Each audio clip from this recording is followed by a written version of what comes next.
Hello everyone, today we talk about the Komnenian dynasty. As an introduction to the period, to the era, we already covered actually in our Byzantine history series all the Komnenian rulers in a way or another.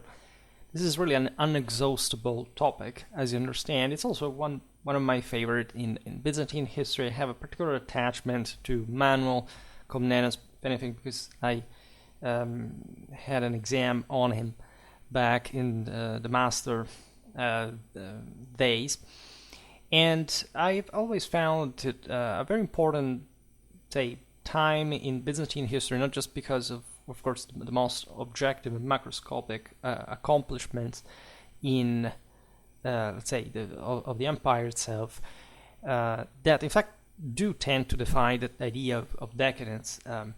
And perennial decadence that at some point we sort of attach to the Byzantine world, but that in this sense, contrarianly enough, that do open, and that's why I find this interesting, to the question of also why did the system collapse. And this is a question that Byzantinists have been discussing widely.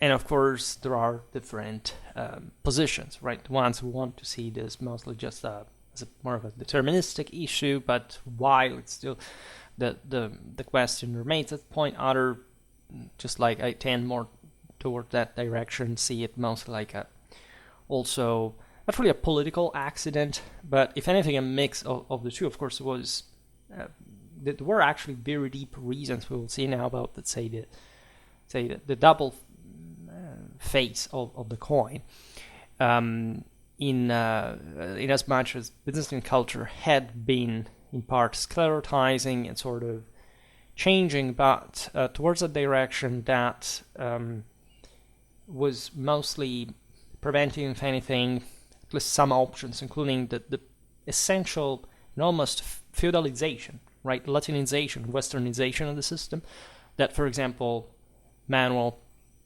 thought to be sort of the most viable way there.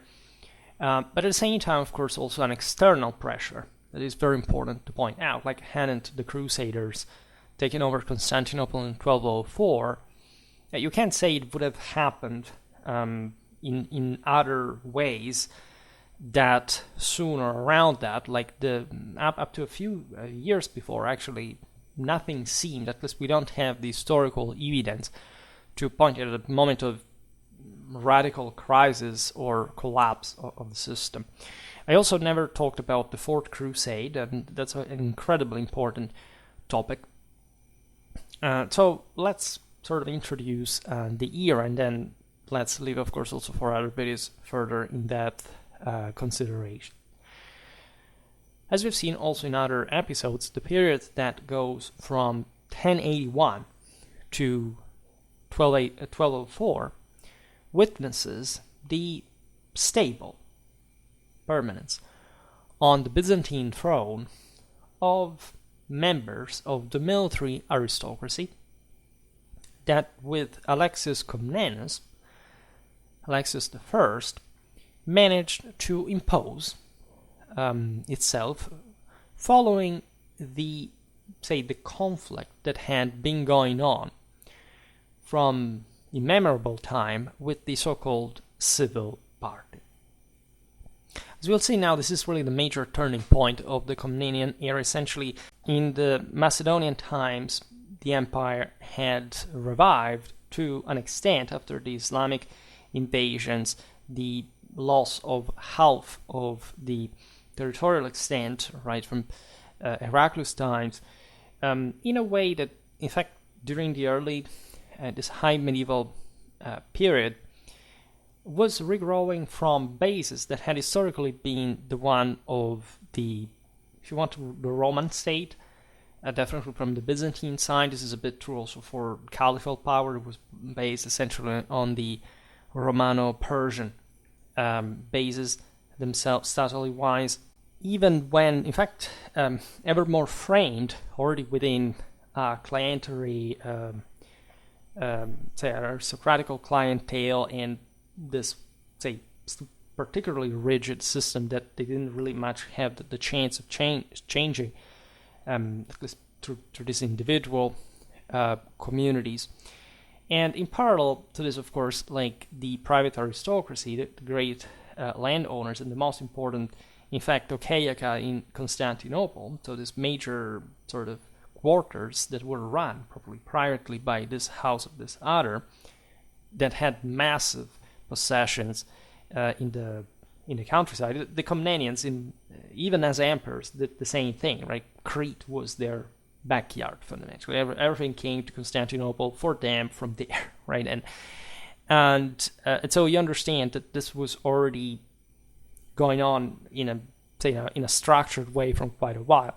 Well, as you know, figures like Basil II, that were incredibly energetic rulers and the best of the Macedons, began to they tried at least to avert this collapse, and in parallel to this, like co-opting, like this sort of more national military, if we can so call it, in the same wars of expansion. This also had a cost, and ultimately, because of the mismanagement of many rulers, like the general problems that the empire was undergoing, also because of the usual external avalanche from enemies pouring on the empire, by the rise of Alexius the first, there wasn't really much room for continuing that policy. And so, as you know, the Pronoia starts, and this means that the empire itself accepts from the same imperial center to privatize, right? To privatize everything. This is seen in the army. There had been, for example, at Constantinople, an army up to that point, some provincial ones. At this point, actually, mercenarism increases dramatically. There is a much more ad hoc way of levying troops and playing like in this incredibly equilibristic fashion. Like, again, because of the increasing pressure of the enemies, there is a lot of subcontracting to the same foreigners as far as warfare has to going on. Look at the Italians for the navy, the general threat, the Latins mostly, as well as knights. And so, in general, like this period is marked by the definitive, oligarchization of the system. That, however, and this is also very important, wasn't because of how the system had sort of preserved part of its internal ingrained, like administrative structures since antiquity, not developed as a truly feudal system, like, say, the Western one. The West was not just about feudalism, as you know, there were the communes. It was, as we've seen, a lot of dynamism, like in parallel to the feudal structure. In Constantinople, this wouldn't actually evolve to the fullest in this sort of completely unrestrained form of, say, prejudiced form of privatistic feudalism, and even, of course, like the imperial authority would have had to be maintained, but say rulers like Manuel, for example, tended to push apparently towards, for example, the acceptation, for example, of Latin elements within Byzantine society was instead, say, increasingly xenophobic, just like the entire sort of Greek mentality historically being and maintaining this, you would say traditional, but it's also just mostly like a customary mentality that was also reflected, of course, by the political social structures themselves. So it would be too long, naturally, to list all the qualities and characteristics that made Byzantine culture different from the West, and why, of course, it would have been very difficult to simply fix this or change it.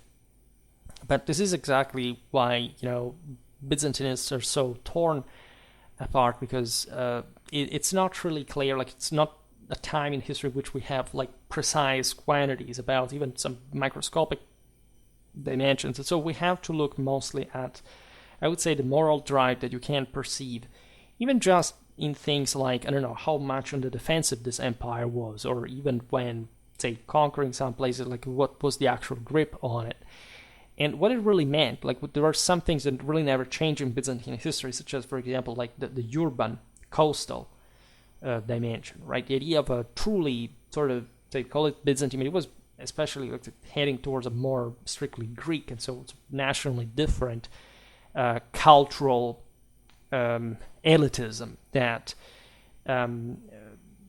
say identified itself to something opposite just historically to the outer world. And so this is really the sort of more controversially fascinating aspect of this otherwise very highly successful system that, however, was, and this is the interpretation I like to give it, was beaten by another system, and that was the West as a whole, right? And we will see it now better.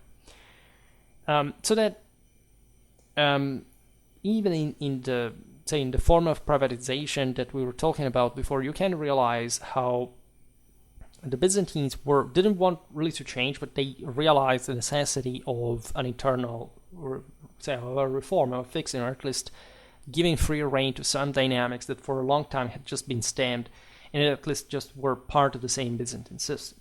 And that's how, for example, that relative social mobility that had, again, very relatively characterized the empire at this point completely ends, right? That sense, again, of the average guy out there in a farming community that maintains some level of socio-economical standards that allow him to serve as a levy militiaman the imperial army, that of course is also built like along some more professional and permanent pattern, sort of declines irreversibly. And it's the same nobility that takes over. And in fact, at the vertex of the empire, a narrow number of powerful and rich families, including the Komnenians, impose themselves. There are just like 3-4 major families in all this. There are the Ducas, there are the also the later Angeli. There are just these people that intermarry with one another, and it's basically it, right? They own this wide latifundia. They have these sumptuous residences in Constantinople that, in a sense, were really ending, especially at the beginning, like the main issues that had characterized the late Macedonian period. That is to say, for example, the contrasts that had occurred between the sort of the civil military war, or should say better, like the Constantinople and a sort of provincial one, transferring them to a simple internal rivalry within the ruling establishment. The Komnenians, with an incisive government activity, gave life to a renewal, a rebirth of the imperial power. But this was rendered possible by, of course, sometimes merciless exploitation of all the available resources, and by a continuous augmentation of taxes that hit in an ever heavier way the provincial population.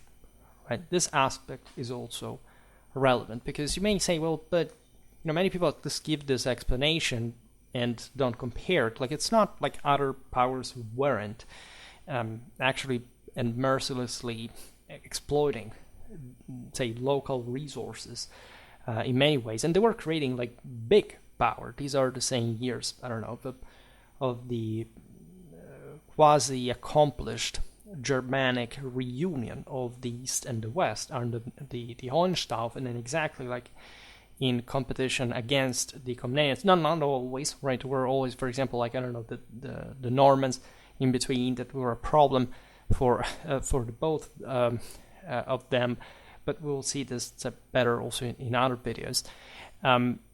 But the question is here, like, I made a video, for example, on this very topic, but referred to Basil II's conquests, right? To say, yes, Basil recompacted the empire, like crushed the Bulgarians and everything. But how much did this cost, right? Especially the Balkan campaigns that went on literally for decades. Like, was this like what they really wanted to achieve? Was it like in terms of cost effects, like sort of fully successful, and or like at least the initial elimination of the Bulgarians as a as an empire, like yes, but how to manage that later, right? That is obviously a very important topic. We should discuss it more frequently. But in this case, like compared to say the West, like didn't Westerners, I don't know, exploit all the resources exhausted at some point? The question is, of course, it depends on how much and why, by the way, would the Byzantines produce, say more or less, and apparently less than the West, and even having like at least like geographically speaking, like a massive amount of territory at their peak, right, under the very Komnenians. This cannot fully be answered because we don't have, again, those macroscopic figures to ascertain how much did communities contribute and how did, say, overall, like how much of that was spent and how, like, lost, wasted, whatever. It's really a very complicated issue to at least provide with a sort of positive, rational answer.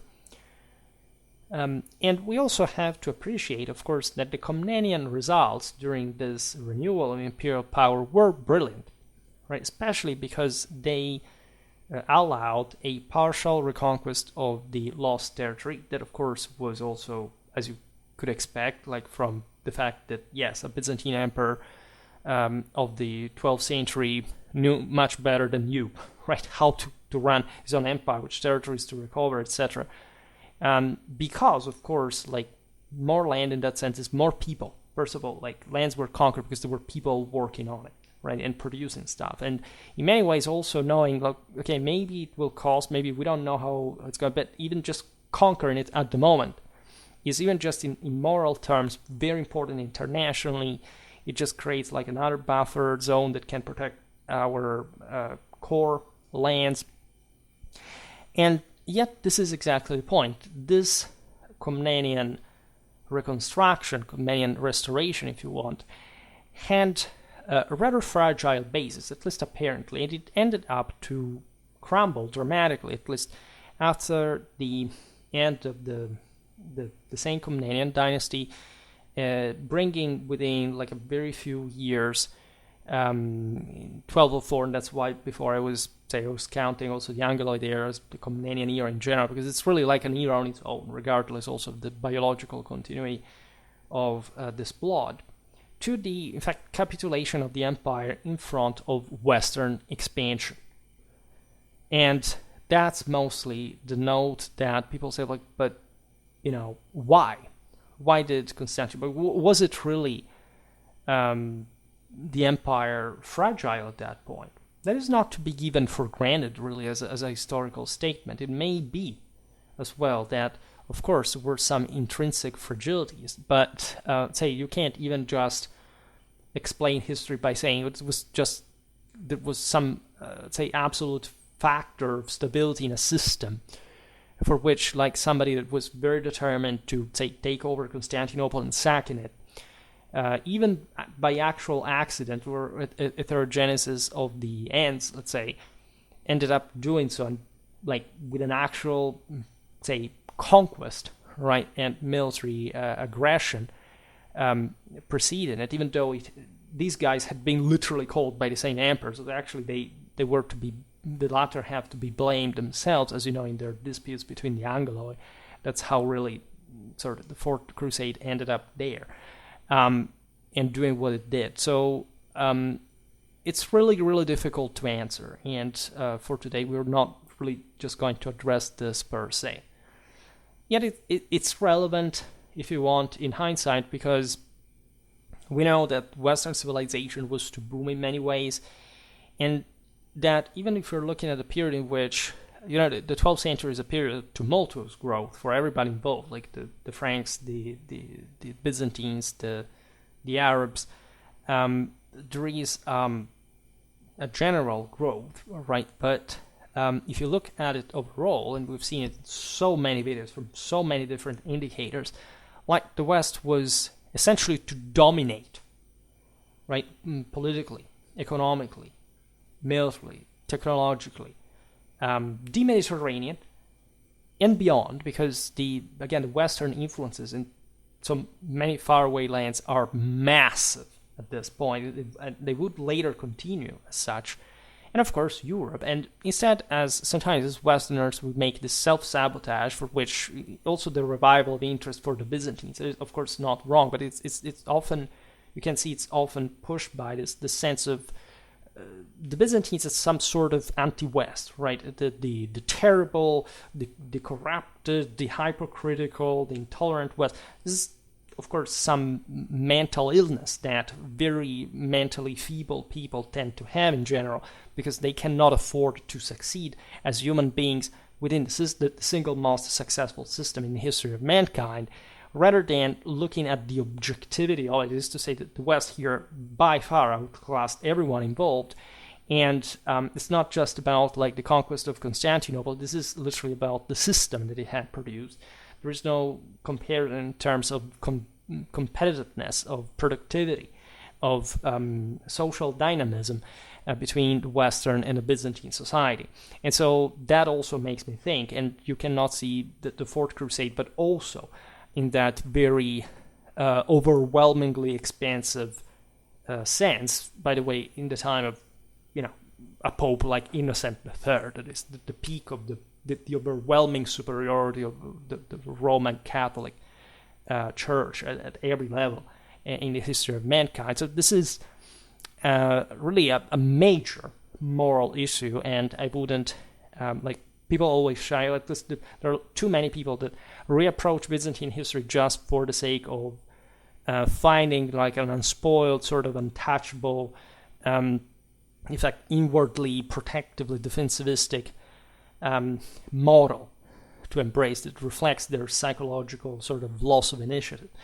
But you must embrace history for what it is, not really for what you wish. Like at the end of the day, just a meme of Constantinople, which is very painful. Like I often pronounce myself in this term, but I actually love Byzantine history. I never, especially when you talk about the Byzantine system, as you've understood here, actually attribute like a lot of incredibly positive thoughts and ideas towards the Komnenian leadership, etc. But of course, it's not all. Like there's no such thing like a perfect system, and the difference always matters, right? Nobody's alike. Nobody can be by definition. And so, morally speaking, scientifically speaking, you must explain the difference. You must show what consequence it makes. And history is reality. It's not some sort of strange speculation. It's literally what we have from things that happened, literally dictating how the globe worked up to arrive to today. So today we can talk about the general transformation of the empire during the Komnenian era. In spite of the attempt to restore the ancient power of the Byzantine Empire, some aspects of the change that had occurred in the previous political and administrative system, as we've seen, had already been irreversible, and already under Alexis I, this phenomena of disgregation that had appeared with the sort of more civil emperors, because these were accentuated and continued accentuating further. This is important because with the distinction I was making before also between civilian and military is the fact that the Komnenoi were essentially like a clan of generals, right? There is this idea that privatization goes in parallel with more war, with more direct involvement. Like you don't have essentially to wait for the statal structure to do the thing. Just go there and do it, and restore like a sort of more volatile, sort of politically and strategically assertive type of power that was ingrained in this military careerists. In a way, you can immediately see that the greater problem with this was how, let's say, actually a surrender it really was. Like there had been, of course, a massive civilizational success in the, essentially down the line, the Constantinian formula that we have described as the foundation of the Byzantine world. that had in fact saved it from the Islamic invasions, from the attacks from so many other peoples, and that had really withstood dramatically this impact by successfully preserving its character. Of course, it had sort of shrank. There had been massive blows that had destructed the system, but overall, like, the fundamentals were still there, right? And now, this were essentially melting away, right? Because it was seen as like we don't have enough civilization to basically restructure this. We don't have like an answer to say how to repristinate the older system. It's of course like at this point in generationally, like there would have been not even a sense that everything could be made of it, right? This is literally like just another world on its own. It's just like saying, I don't know, at this time try to restore, I don't know, the Western Roman Empire and its essentials after, you know, so many changes that had occurred socially. Like it's just something we can say as moderns, right? But the most painful aspect of this, say, renewal was that it actually passed through the subcontracting. The vast part of the system had been subcontracted essentially to external actors. Right here, it's difficult also to explain this without stressing the centrality of Constantinople. Constantinople, as we were saying just right now, with essentially the exhaustion of the provinces, had in fact fundamentally sucked into itself like all essentially the lymph that had existed in the other provinces. At this time, in the empire, there was technically no other city but Constantinople. Like just Thessaloniki, maybe a bit, was like trying, in fact, also to sort of escape that centripetal force.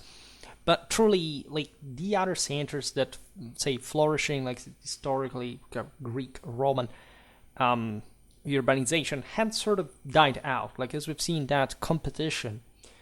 Think about this like in a historical perspective. We always say, like at the beginning of the Byzantine period, the East was richer, was better located, it was more commercial, like sort of worked better.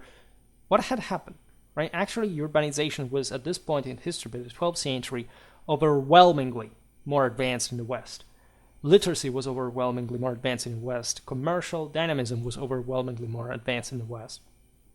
Without any comparison, socioeconomically, especially. So you may even have, of course, be legitimately fascinated with, I don't know, Byzantine art and sort of what the elite produced. And recently we looked even just at Byzantine mentality is amazing. We made that video about the Battle of Dyrrhachium. We read from the Alexiad of Anna Komnena that, you know, she writes beautifully. Like she feels like a person you could really talk to, like so modernly. This was also just, in fact, much properly the Hellenic intellectual legacy that had remained, but however, framed mostly within this ultra elite.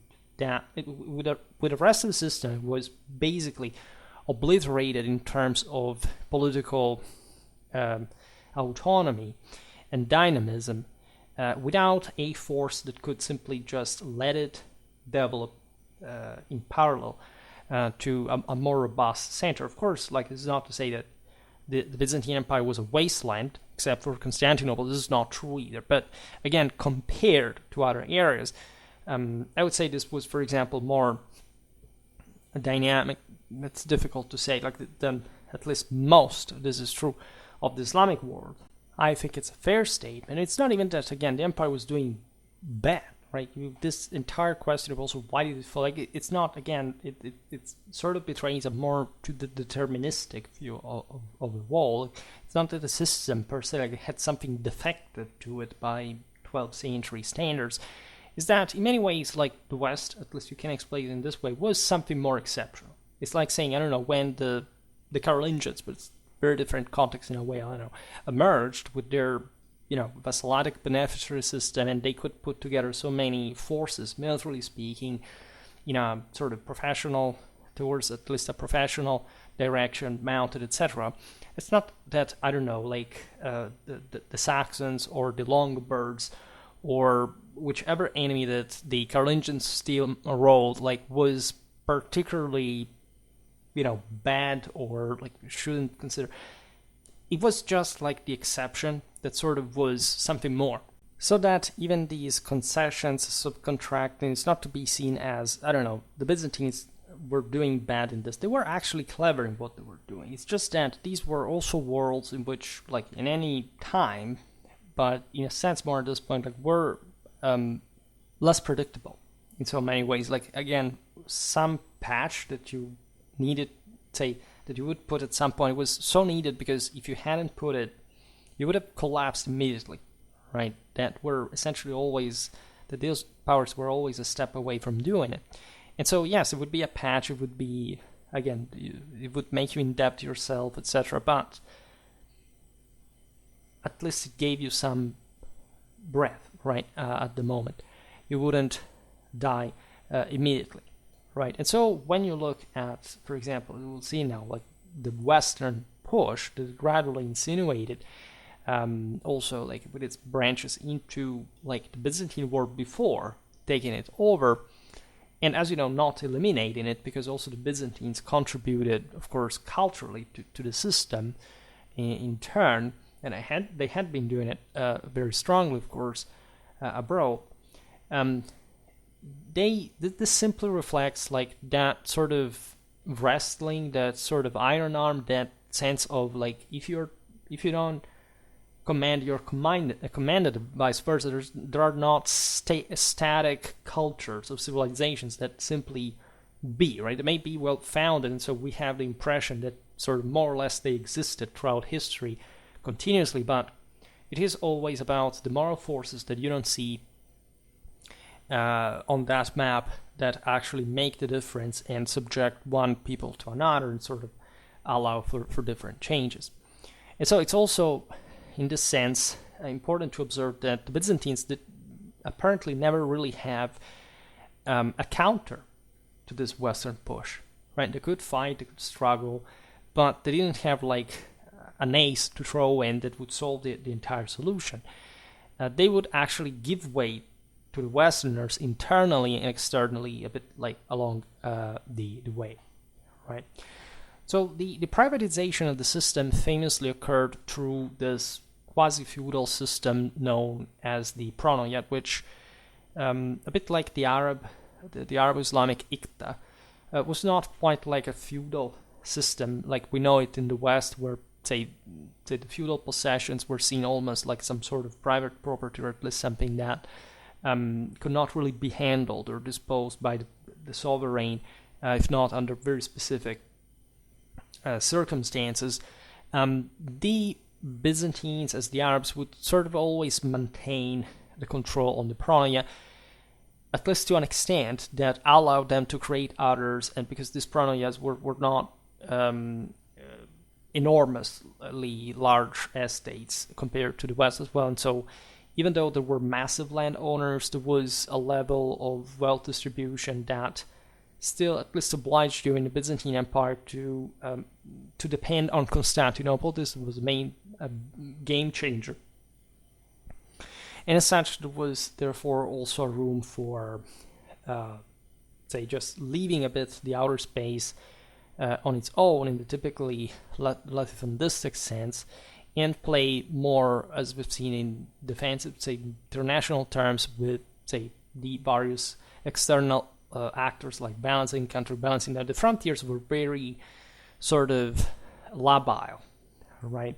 This is true for every power at this point, but historically, if you look at, for example, Anatolia or the Balkans, there had been a bit like during the Reconquista in the center of the Mesetas, like some veritable, not wastelands, but say border zones that sometimes were hundreds of kilometers deep, that had historically been the boundary between different worlds, and that sort of, depending on the phases of expansion, re-expansion, the Komnenians arrived up to, again, Croatia once again. They threatened Hungary. They did interesting things in this regard.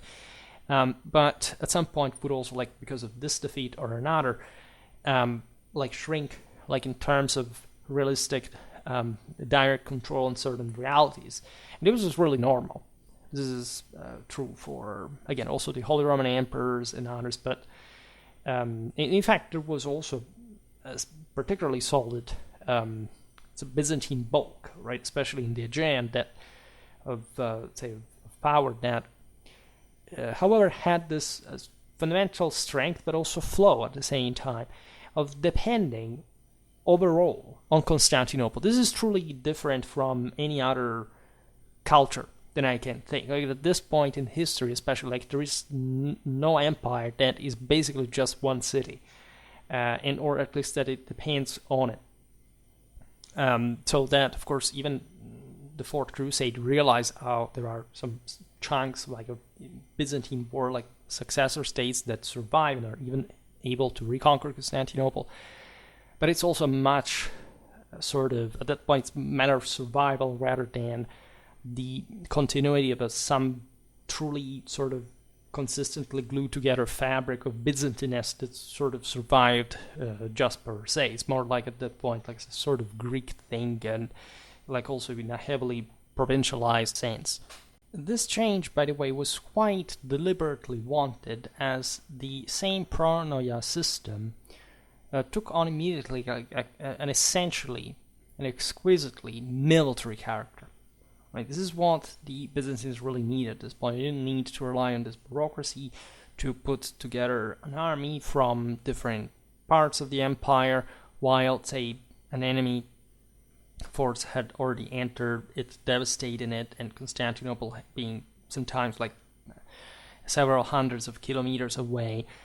This was just about having the and not even just the simple, say, the professional forces deriving from this essentially like also chivalric lifestyle, like development of an important shock cavalry capacity and everything. Remember this after the disaster of Manzikert, that with the loss of Anatolia had brought to essentially the amputation of the largest recruitment pool of the fierce Tagmata cavalry regiments, like also the cataphracts, is still sort of survive in part in the Komnenian military, that however also does tend to sort of exhaust itself in that sense. We can understand that there is like this bulky subtle force that had been able to provide that at some point, and that now it's sort of fading away. And in fact, it's not even just about manpower. It's not about this,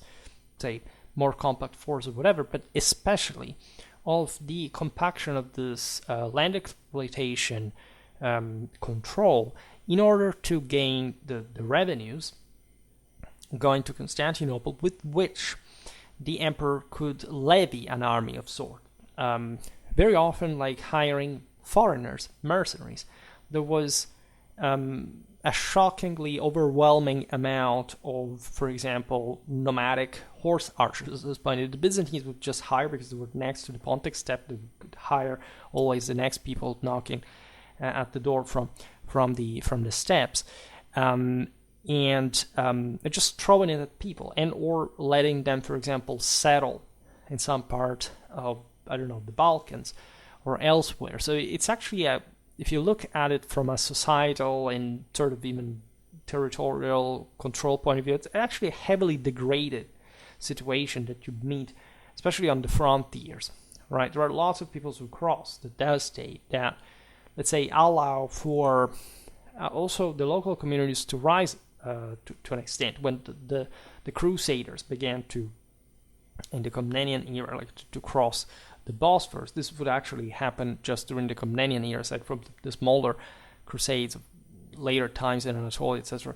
During the later Middle Ages, like there were other peoples rising, in many ways actually not liking the Crusaders and being sort of loyal to Constantinople, but in many ways like also realizing that as far as the imperial defense was concerned, them as communities were essentially out there on their own.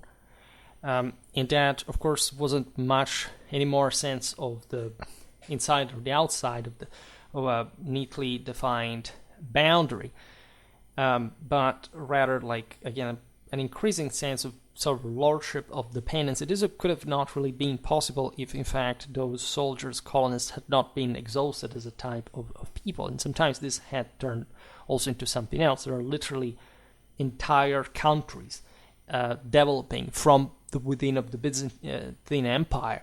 That is, for example, Serbia. Right, there are some other powers that are sort of incorporated in a more or less decentralized way. Again, we will look more at especially Balkan history and Anatolian history. But overall, you realize that this is a much more spent reality than the one, say, in terms of relative political autonomy compared, say, to late antiquity, for how the system had been. Constantinople had literally dried up everything and has concentrated everything within itself.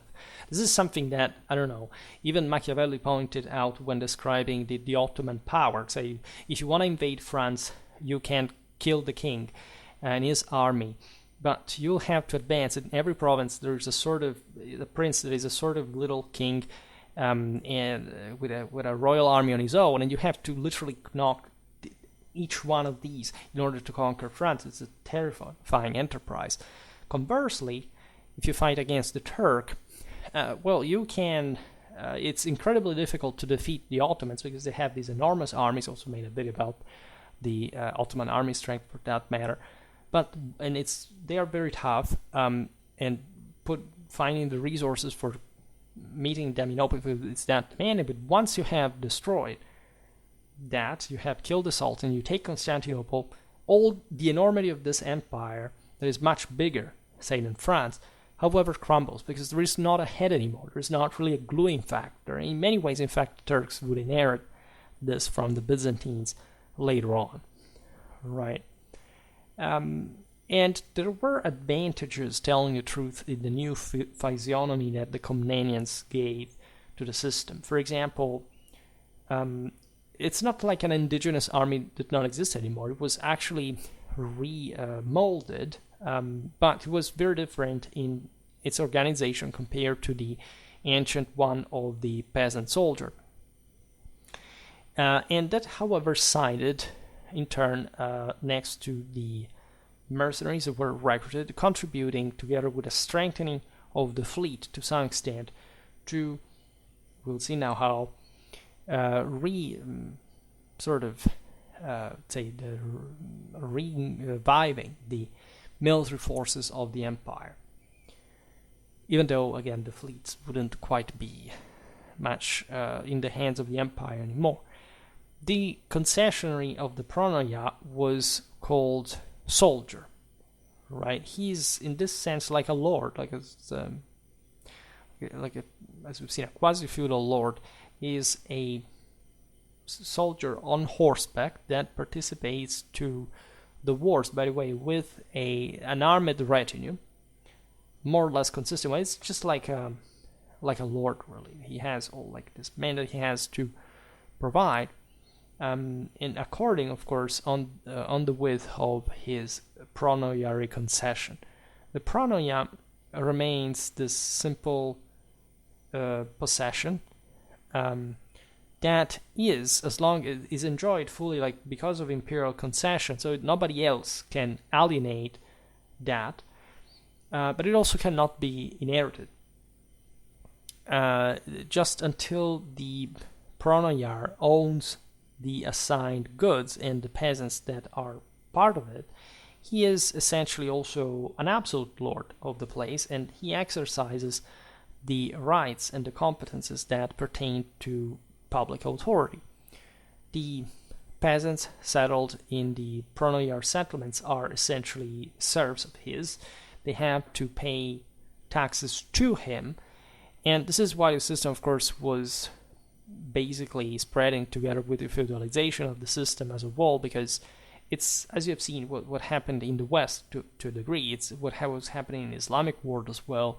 Simply, it was the Byzantine degree of the privatization, the feudalization of the system, with these lords that had to manage this entire these dominions, and essentially controlling also the local military organization, going at wars at this point as the backbone, like the not always the backbone in an absolute sense, where again lots of mercenaries, sometimes entire peoples moving at the command of Constantinople, but still, like in terms of that armored cavalry, like the sort of more shocking, impacting element of the system. Again, there was a very heavy also Western influence. At some point, there were many Latins that were actually settled in the empire, having the same functions. Think about also the Acritae. That Frankish influence is to be seen exactly in this form of quasi-feudalism. To this, we must consider other element of novelty destined in a different measure to contribute to the change and at the same time to the destabilization of the empire. Among these, we have, first of all, for example, the subcontracting of the tax collection that substituted the older system of direct taxation, at least by some financiary officers. That in theory would have been sort of a different thing, but the official could be corrupted, and still there was a part of this wealth that was not directly consumed locally, so it had to be actually given to to Constantinople. So that's how you can't even simply draw a line between the two things. This subcontracting in the tax collection was, however, formally habitual, which was not even exclusive. So it's not like the financial officers, officials might simply disappear. But since the beginning of the 12th century, we see again the private subcontracting already there, because these were also other officials themselves that were just buying the office per se. And the reason, by the way, why this had happened is that the bureaucracy behind financial officials had become particularly burdensome for the same taxpayers. I mean, they were just partly maintaining these people for existing, like in office. And of course, mostly like things would have been more effective also in that centralized way if there hadn't been abuses from all sides. In fact, the same subcontracted officials would say this was a way mostly for the central administration to cash, like through the paying of the subcontracting, some say before the same tax collection. That's the actual reason why that is the case. And then these subcontractors were basically just abusing of their power. They would squeeze like the entire place, and this is how they would drive also part of the resources, right? The subcontractors increased at their own advantage the increase of the old taxes, and you see there wasn't even too much way to control them in the periphery.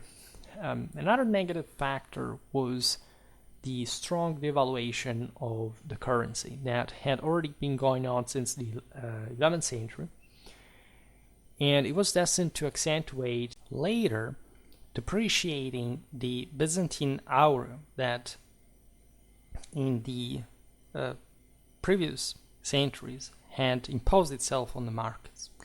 This is also another very important indicator of the lack of competitiveness of the empire, because after all it was gold, and of course like there would be like a balance in the markets in terms of how much metal you could put out there also for the Byzantines. But the fact is that the major sort of shift in trade balance had happened exactly at this point in history, already, also, let's say, for the Islamic world that had essentially up to that point sort of dominated the Mediterranean economy.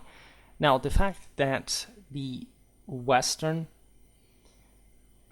currencies began to surpass the Islamic ones, and that the Byzantines themselves weren't actually like increasing their own precious metal in their currency around the same time, which that trade shift that happened, and the Latins were flooding their markets, their ports, that were controlling especially their international commerce.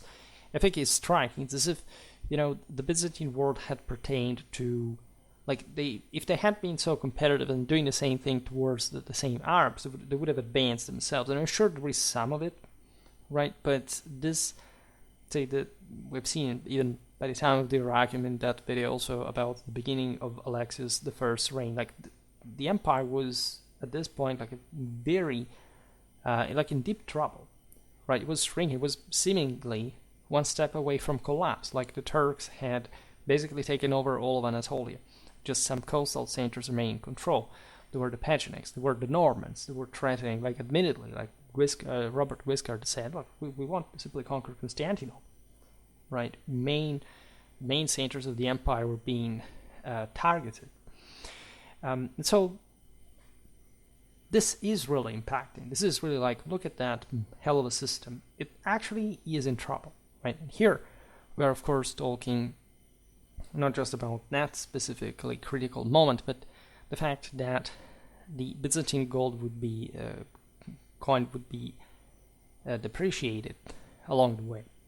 And this was not even just like an internal devaluation without any major competitor, like, I don't know, the 3rd century. Yes, during the 3rd century were the Goths, the Sasanians. It wasn't just like a smooth sailing, but the empire was so dominant, right, that the depreciation of the currency was mostly like a matter of an internal issue. At this point, is that there are many aggressive neighbors that are constantly competing, and in some cases are even actually increasing their own precious metal in the currency. So it's really a much more pressuring reality. It could help understanding what happened to the empire as well, right? Now, the aspect of greater novelty, and at the same time really an enormously sort of impacting one that can be seen in this sense, perhaps, say, destabilizing the empire, maybe potentially enriching it, right? This is why the Komnenians play such a great part, like their relation with the West, right? It wasn't just conflictual, it could be exploited. After all, they were a massive system. They still got it in terms of the absolute hardcore of political territorial power they could boast, right? Were a power to be reckoned with. And as long as that regional status was maintained, yes, the West could strike different blows at different times, but there were many Westerners who were also quite adventurous, entrepreneurial, and attracted to the empire, attracted to Constantinople especially, this place with immense riches were being accumulated. And we observed, like, of course, in other videos, how this Western penetration, for example, of the Constantinopolitan markets was also due to the fact that Byzantines were not particularly, say, competitive within the system. Like, there were some sort of, I can't say state merchants, but almost like some, but we know too few actually about them, but it seems that, of course, there were some big redistributors that had the lion's share in terms of this almost administrative function of market regulation, that however couldn't really do much when the Westerners began to flood the markets and also literally began to present themselves as merchants, Constantinople in all the major Byzantine ports, as well as, the ones of the entire Mediterranean. This is the real aspect. From one side, the hostility towards the Latins, the fact that these were seen as essentially barbarians that wanted, like, the sort of stereotypic characteristic that had remained since the 6th century. Like, these are, or even before at some point, like, these are essentially brutes, they're illiterate, they are violent, they are unruly. They really think they are better than anyone else. One thing, however, was recognized by everybody in this context, also by the Muslims during the Crusades, and more that the Westerners had, like, a massive courage, and their cavalry charges were really unstoppable, right? They were nearly unstoppable, and they really were impressive in that enormous moral power, moral force. the reason for which, of course, there are many Latin knights that settled down in the Byzantine Empire. This had been going on for a while. You know that even in the army of Manzikert, the ones like skirmishing with the Turks in the Caucasus, in Armenia, there had been Franks, right? There had been Latin mercenaries. Before that, you had, as we know, the Varangians that are, say, if you look at least the Normans and the Vikings, so like they're not that far away conceptually. There had always been telling the truth. This is also true during the migration era. Think about all the, I don't know, the Longobards, the Goths that had served in the Byzantine army. So that kind of really never ended, except at this point, and especially throughout the 12th century. Of course, the Western Knights are not just like some random warriors, warbanders without any other sort of special affiliation. These are now lords themselves. They are people who know. They're cadets. During the 11th century, we can see as the earlier period, like they were still very basic, but they're heavily armored, mounted warfare, and shock charges really were, in particular, so performing that the Byzantines start hiring them. Actually, they asked the papacy before the First Crusade, "Why do you want to help us? Right, send some troops, send some mercenaries. We'll pay them. Let's organize this." And actually, these errant knights, aside from the Crusades and this other sort of planned alliances, whatever, start basically pouring everywhere. And like the Byzantines are not even just, they're not really worried by that, because as long as they're scattered, as we've seen also with other mercenaries, this had been completely normal.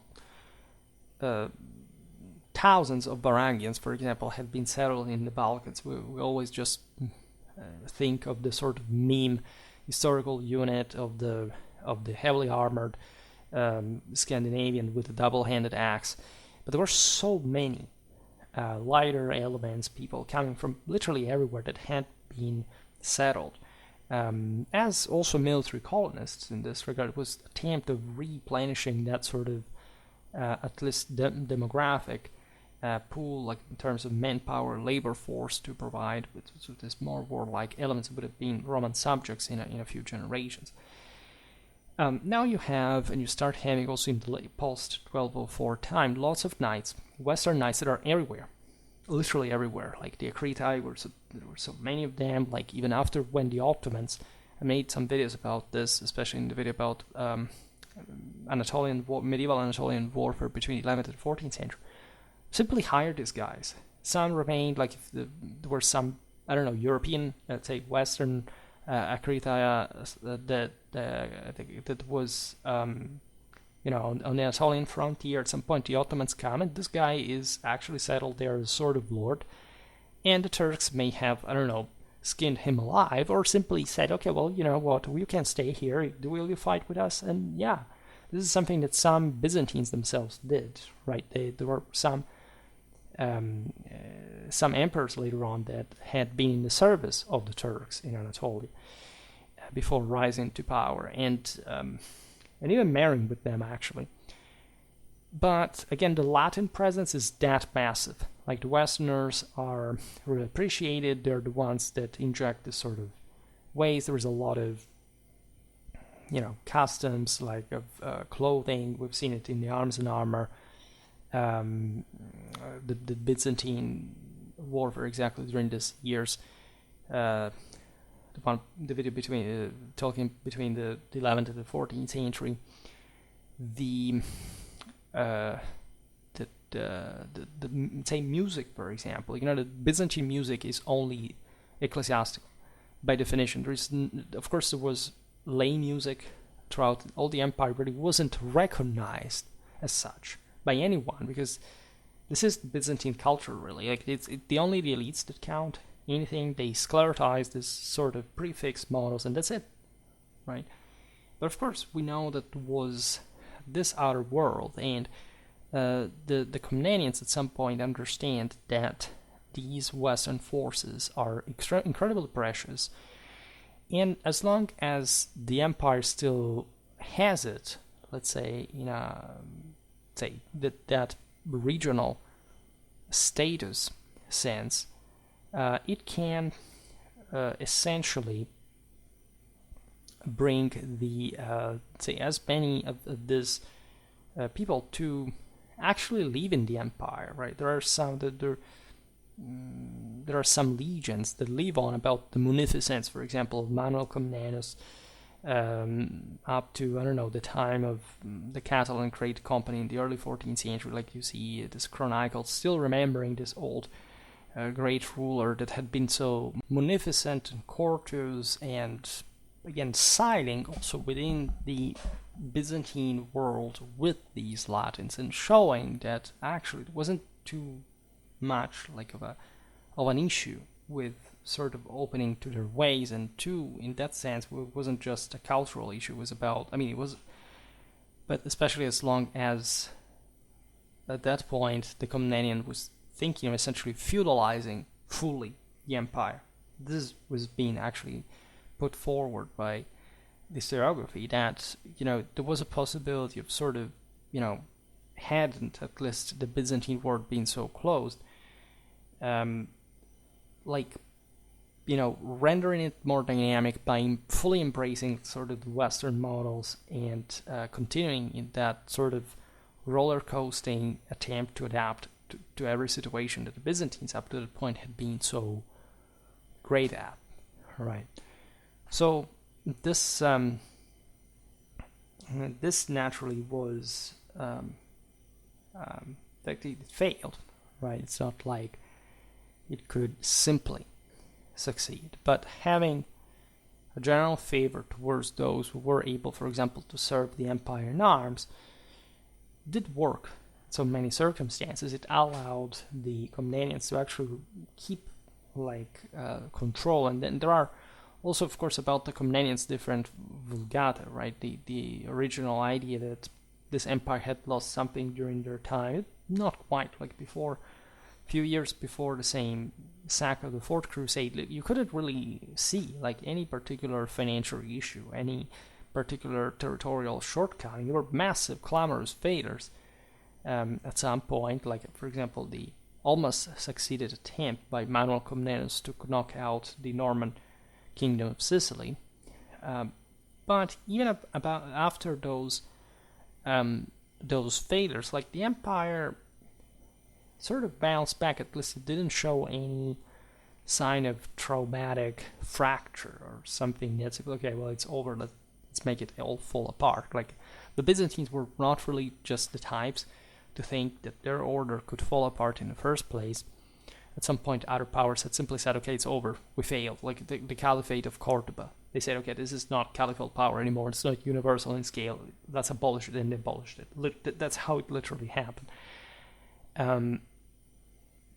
This was a more stubborn system that surely owed to this quality also, like, great part of its survival, but that was at some point too sclerotic, if anything, to sort of understand, to catch the last train to the sort of next useful civilizational, say, chance of stepping further, right, and remaining competitive. This is what it seems, in a way.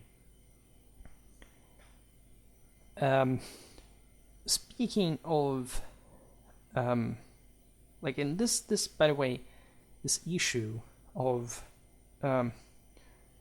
Byzantineness, right, it was particularly felt in the Komnenian era, because the revival of the world, like, in general, with this growth, like the general demographic increase and economic re-expansion, etc., of course fostered, like, in a sort of superior ideal sense, that idea of recovering the Hellenic past, like the sense of course, like these the Byzantines called themselves Romans. They would never actually stop thinking that they weren't, but of course they were perfectly aware of the fact that great part of their identity is stamped from Hellenic culture. They spoke Greek. They were, which was not the same Greek that really, like, at this point, it was spoken from ancient times. But they, of course, were incredibly proud of all the massive millenary legacy of the Hellenic civilization, and they sort of began to identify with it in a cultural sense. It's just very later on, like in the last days of the Byzantine Empire, that the concept of Hellene was recovered, not as an insult at this time, still calling somebody Greek, like the Westerners did it all the time because they knew that the Byzantines were triggered by that. It was the equivalent of pagan, because the idea is that, of course, like in the West, the true deal of the Roman Empire had been the Christianization of the same. Aside from, say, beyond its greatness.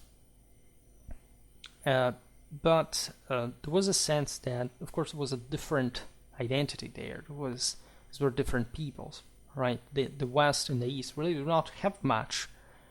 There is this idea, especially of pan-Mediterraneanism, that people sort of strangely believe, for some sort of exotically imaginative distortion of culture, like countries that are even very close geographically, like, I don't know, southern Italy or Greece, like they're very different, like ethno-linguistically, they have literally nothing to do with one another.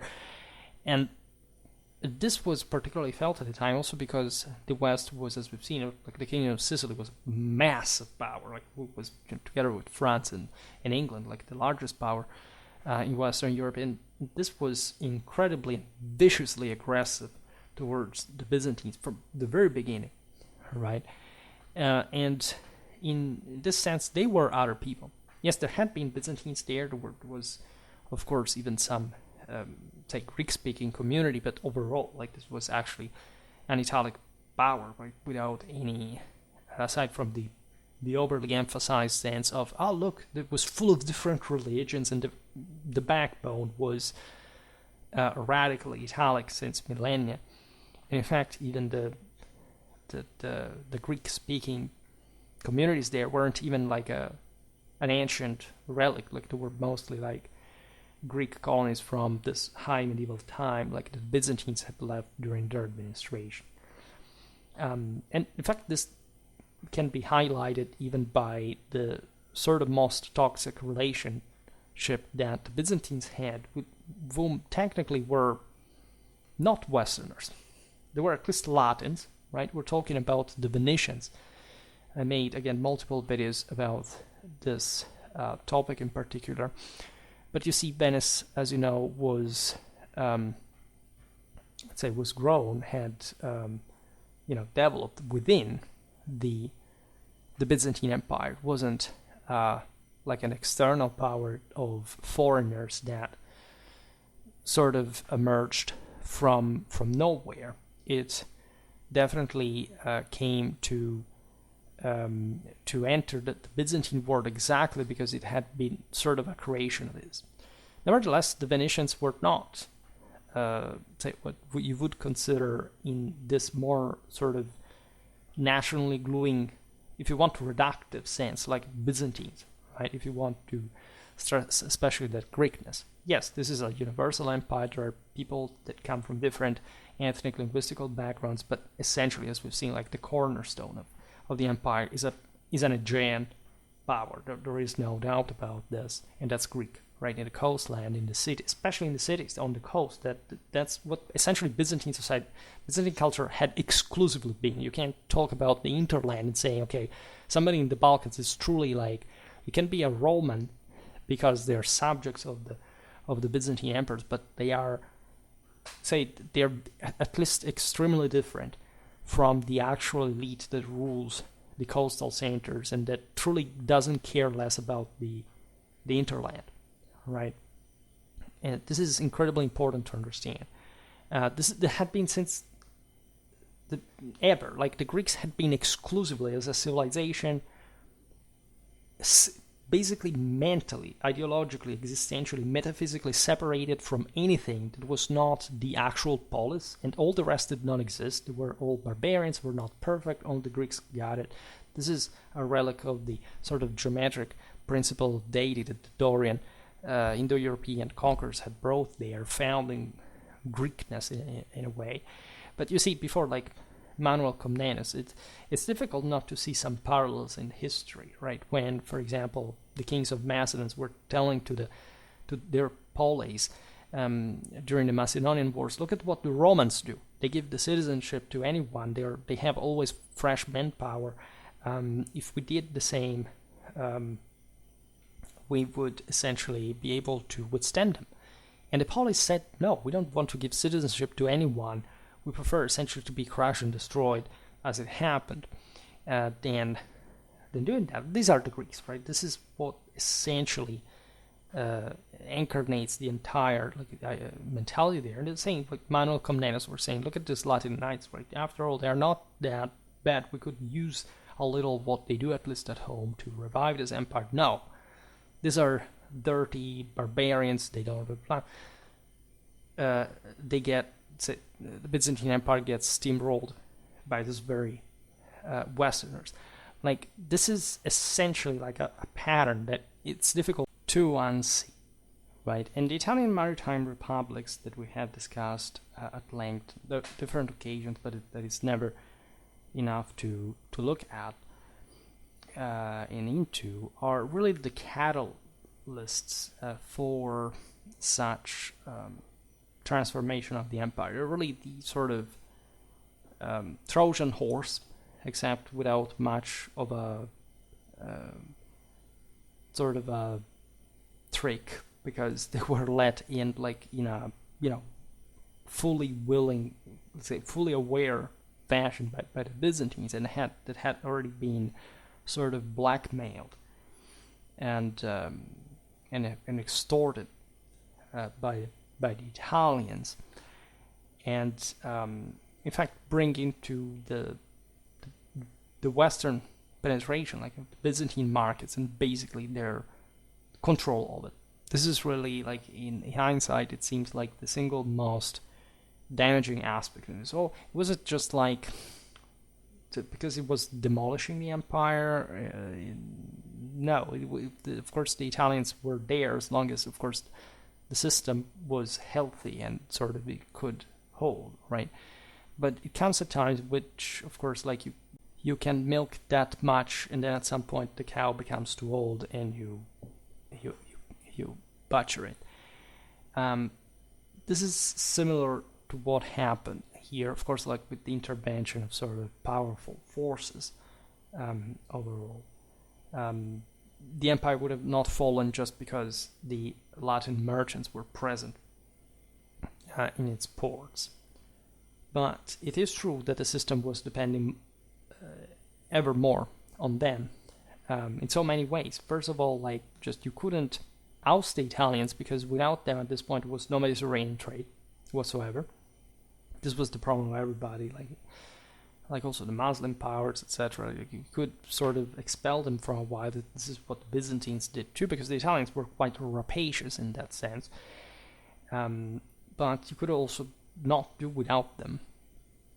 And because, and this is extremely important, the Byzantine navy was at this point subcontracted to the Italians, right? There was a Byzantine navy proper, a national fleet, let's say, but the actually larger forces, this is true a bit like in the army as well, were foreign, right? The Italians were the only people actually at this point that could maintain a virtually permanent navy, right, in perennially, right? This is the most important thing, because that's the same one they use for their trade.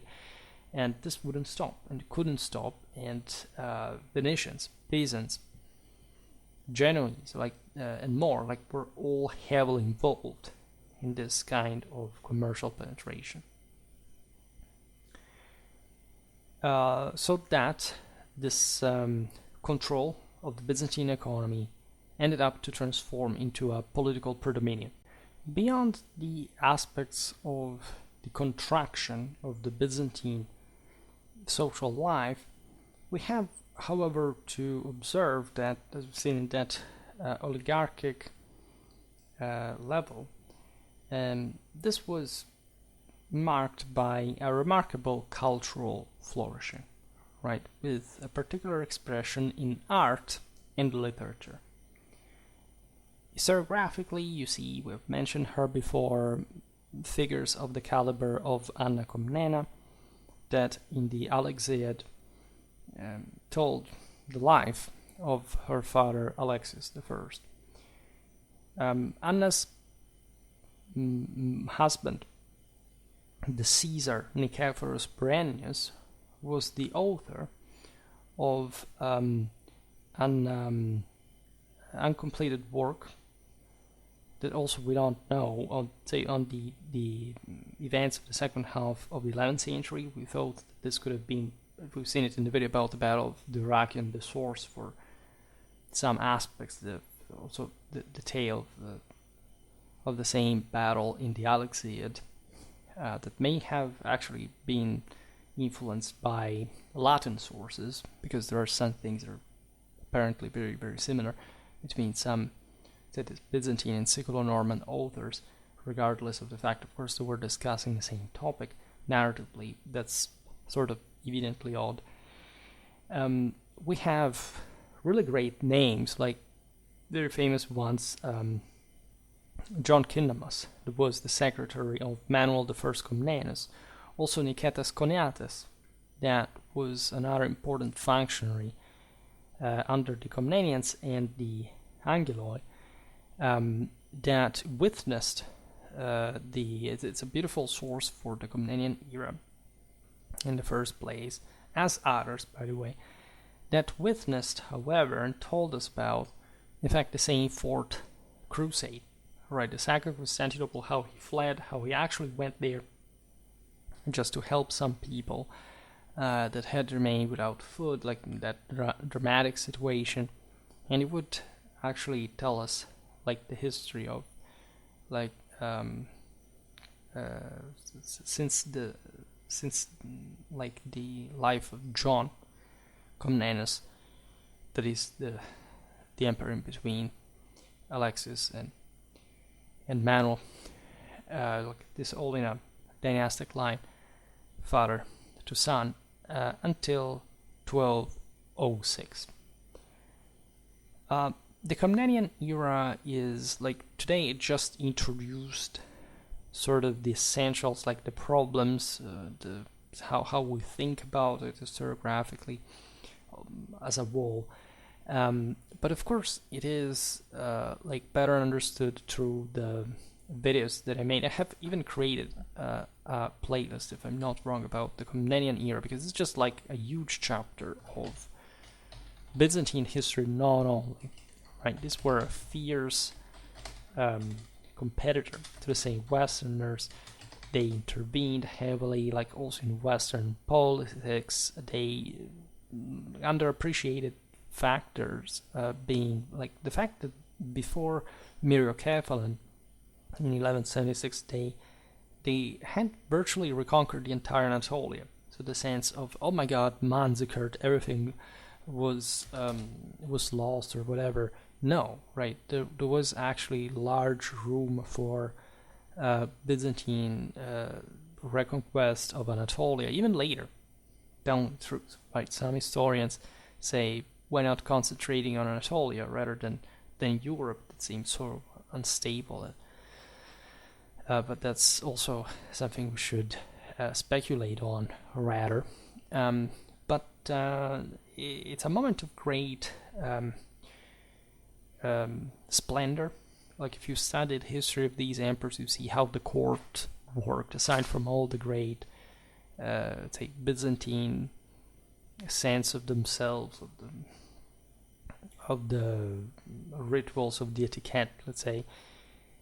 And the contrast in that sense with Westerners, for example, that visited during the Crusades, this kind of interesting events like Anna Komnena sort of being completely smitten over Bohemond of Tarentum, this kind of interesting meetings. Like, you can appreciate like the dynastic relations, how close knit of a clan this was, how, of course, like also conflictual. Right, these people were literally at some point trying to assassinate one another, just in, during say arguments at the common table, right, during dinner. Like, so it's not like they were particularly even different in that regard from the stereotype that the sense the Romaioi had always put forward for the Germans, like, assassinating each other with drunken beer, those banquet fests, etc. Here I see a bit like we covered actually an important part of Komnenian history. It's not really that enormous, but it's something. I will post them later. I haven't created a playlist, actually now I will create it. Now that I noticed it, we talk about Alexius I's reign, we talk about his rise to power, we talk about John II, Komnenos, we talk about Manuel the First, we talk about the Byzantine frontiers under the latter, we talk about the end of the Komnenoi in 1185, and these are just some sort of presentations at most, so you understand how much there actually is to do about this era. And this is the beauty of Byzantine history in many ways, that you can't escape, in spite of all the criticism that I make, especially for the sense of we forgot how, which is true, absolutely, like how advanced the West really was, like sort of threw it under the bus for, say, the Byzantines that seemed like more distantly neutral to our emotional approach to our own history for some reason, because I'm immune from it. But in this sense, I'm not immune myself from the enormous charm and sort of grandeur and splendor of Komnenian power, of the Komnenian military. We'll make more videos about that. Always, however, maintaining like that historical objectivity that does serve you to say, like, look at the battle, of the Iraqi. That's a good example, like when we go in depth also in the sources. There was a difference. This was not an equally bulky system like the one we're habituated to see in Latin Germanic Europe. It's different. You have to understand where they came from with that, why they're structured in that way, and fundamentally, why is it that we are thinking them in some ways rather than others regarding of objectivity, subjectivity? Because this is a dynasty that dominated over an enormous territory, right? Straddling over 2 continents, controlling in this sense, in fact, some of the single most important strategic relevant routes in this moment in which like they were ever more crossed, right, in the reactivation of the great medieval civilization. And that managed, after all, at least as the dynasty individually did, like to keep things together, right, against dire odds, right, and maintaining, like reviving this unprecedented level of power for, say, the last century's standards, and being able to look also beyond that in a level of expansion that reached, again, like up to the Venetian lagoons, the Antioch, even there was an attempted invasion of Egypt at some point with the Kingdom of Jerusalem. There is the almost succeeded knocking out of the Normans in southern Italy that would have, by the way, likely brought the reconciliation of the churches. Lots of other, say, interesting encounters. The relation with the Crusaders is perhaps sort of the most interesting, but also the Anatolian, say, the relentless Anatolian reconquest, which is perhaps like the underappreciated masterpiece of the Komnenians, because it also, continued throughout the entire period in a, say, particularly successful way until, like, however, the reversal of Myriokephalon that sort of course, is easy to parallel to Manzikert, but that not even on that occasion was actually the end of the entire game, right? There have been, at least in pop culture, somewhat overly um, imputed for having sort of been the last. The thing that really disintegrated everything was really the Fourth Crusade, right? So there is something that you can never fully exclude from the picture when considering the entire balance. Again, we don't have this enormously accurate, reliable, sort of say graspable comparative quantity like involved, but we can appreciate it only when we look at the politics, at culture, at war, right? And that's always what you have to hunt, right? Not the material aspect of humanity, but the spiritual aspect of humanity that we have covered for, say, obvious reasons. Often, whenever, like even talking the other day, for example, about religion, and more so, there's really it's useless for me, of course, to continue now talking about this perception. It's important, I think, even before, of course, the actual evidence, but I say it as someone that, at least has spent quite some time on the evidence, and even not as an expert, but definitely someone who took a bit of time to do so. And there are so many striking aspects that sort of you can't simply ignore, right? Pop culture makes strange things. Often, it presents you with, realities that are a bit made up, imaginative, and a bit too stressing the grandiosity, but never actually measuring it compared to others on an actually objective basis. And that's instead what we should be doing if we care about, of course, history, morally and scientifically. We will surely keep talking about the Komnenian Era. For today, however, I stop it here. I just hope that you enjoyed this video. If you did, please share it. Otherwise, leave a like or subscribe to my channel if you're interested in my upcoming content. As always, I thank you heartily for listening to me. I wish you a nice time and see you next time. Bye.